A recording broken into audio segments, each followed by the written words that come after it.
अगला अध्याय शिव जी द्वारा 10वें से लेकर 28वें योगेश्वर अवतारों का वर्णन।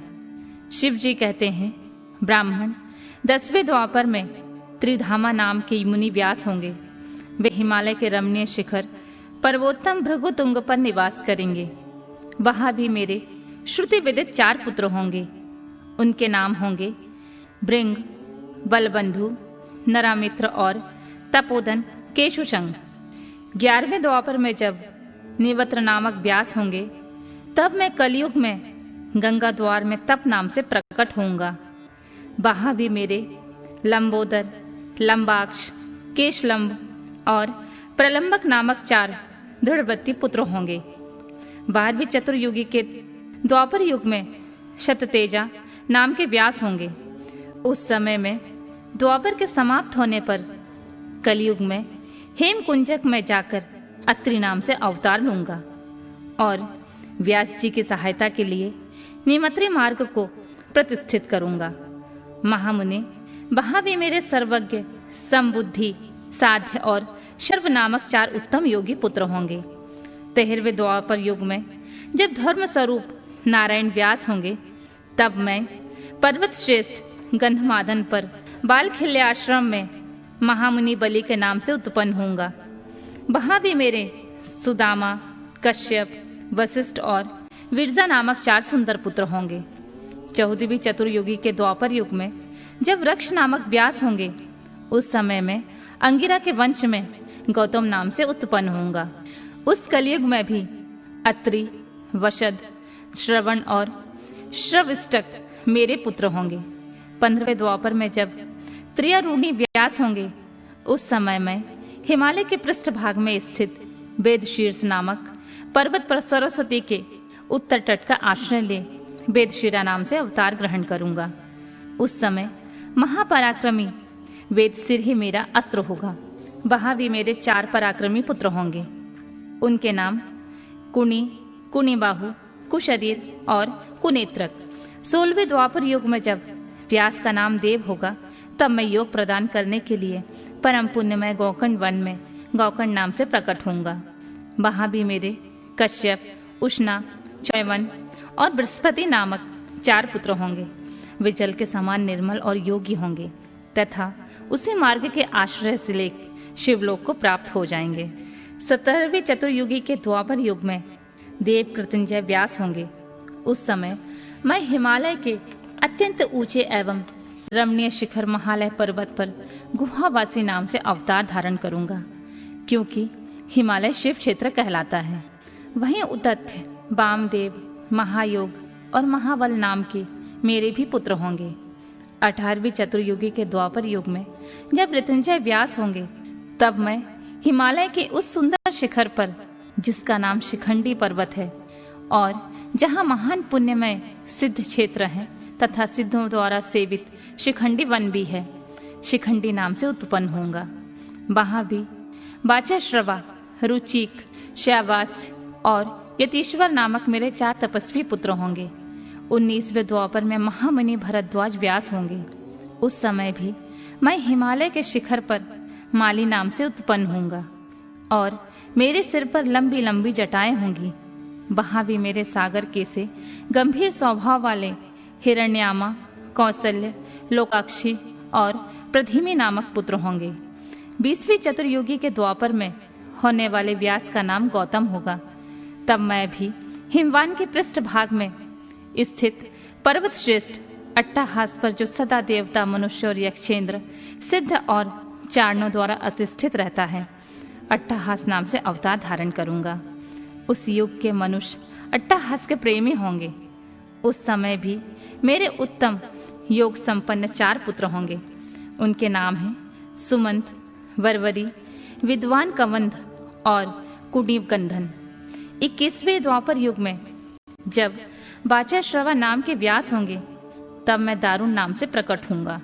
इसलिए उस शुभ स्थान का नाम दारुवन पड़ जाएगा। वहां भी मेरे प्लक्ष, दरवायणी, केतुमान और गौतम नाम से 4 परम योगी पुत्र उत्पन्न होंगे। 22वीं चतुर्युग के द्वापर में जब सुषमायण नाम के व्यास होंगे, तब मैं भी वाराणसीपुरी में लांगली भीष्म नामक महामुनि के रूप में अवतरित होऊंगा। उस समय में इंद्र सहित समस्त देवता मुझ हलायुधारी शिव का दर्शन करेंगे। उस अवतार में भी मेरे भल्लभी, मधु, पिंग और श्वेत केतु नामक 4 परम धार्मिक पुत्र होंगे। 23वीं चतुर्युगी में जब तृणबिंदु मुनि व्यास होंगे, तब मैं सुंदर कालिंजर गिरी पर श्वेत नाम से प्रकट होऊंगा। वहां भी मेरे उशिक, बृहत्श्रव, देवल और कवि नाम से 4 तपस्वी पुत्र होंगे। 24वीं चतुर्युगी में जब ऐश्वर्यशाली यक्ष व्यास होंगे, तब उस समय में मैं नैमिष क्षेत्र में शूली नामक महायोगी होकर उत्पन्न होऊंगा। उस युग में भी मेरे 4 तपस्वी शिष्य होंगे। उनके नाम होंगे शालिहोत्र, अग्निवेश, यवनाश्राव और शरदसु। 25वें द्वापर युग में जब व्यास शक्ति नाम से प्रसिद्ध होंगे, तब मैं भी प्रभावशाली एवं दंडधारी महायोगी के रूप में प्रकट होऊंगा। मेरा नाम मुंडेश्वर होगा। उस अवतार में भी छगल, कुंडकर्ण, कुम्हांड और प्रवाहक मेरे तपस्वी शिष्य होंगे। 26वें द्वापर युग में जब व्यास का नाम पराशर होगा, तब मैं भद्रवट नामक नगर में सहिष्णु नाम से अवतार लूंगा। उस समय भी उलूक, विद्युत, शंभुक और आश्रलायन नाम वाले 4 तपस्वी शिष्य होंगे।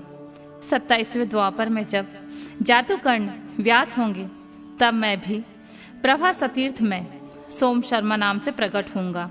वहां भी अक्षपाद, कुमार, उलूक और वत्स नाम से प्रसिद्ध मेरे 4 तपस्वी शिष्य होंगे।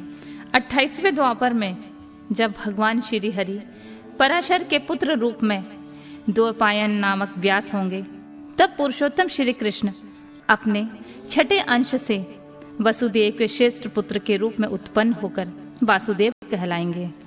उसी समय योगात्मा मैं भी लोगों को आश्चर्य में डालने के लिए योग माया के प्रभाव से ब्रह्मचारी का शरीर धारण करके प्रकट होऊंगा।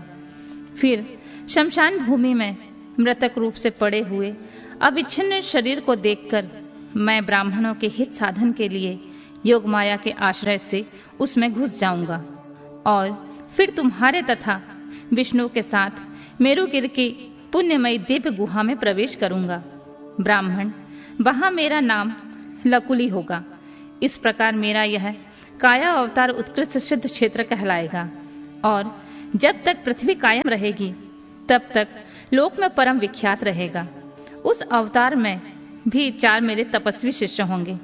उनके नाम कुशिक, गर्ग, मित्र और पौरुष्य होंगे। वे वेदों के पारगामी ऊर्ध्वरेता ब्राह्मण योगी होंगे और महेश्वर योग को प्राप्त करके शिवलोक को चले जाएंगे।